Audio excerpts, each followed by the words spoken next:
Mbukela-ke ngikubingelele kanti ezemidlalo engikuphathele zona kuleli hora zimi kanje.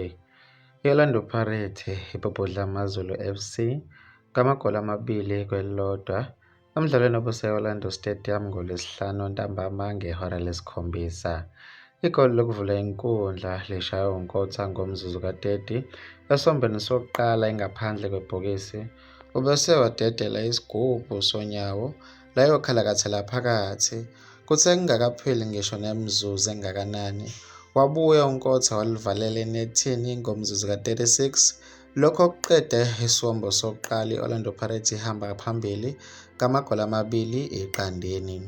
Mbukela ukuthe esombeni sesibili i-Orlando Pirates iphinde yathola amathuba amaningi okukora amagoli kodwa yehlulekile.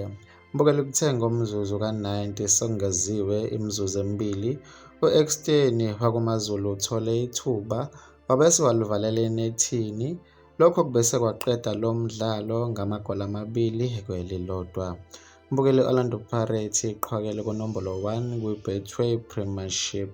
Umdlalo olandelayo webhakabhaka ngoLwesibili lapho izodudulana khona ne-TX Galaxy, kanti AmaZulu wona azobhekana ne-Chippa United ngeviki elizayo ngoLwesithathu.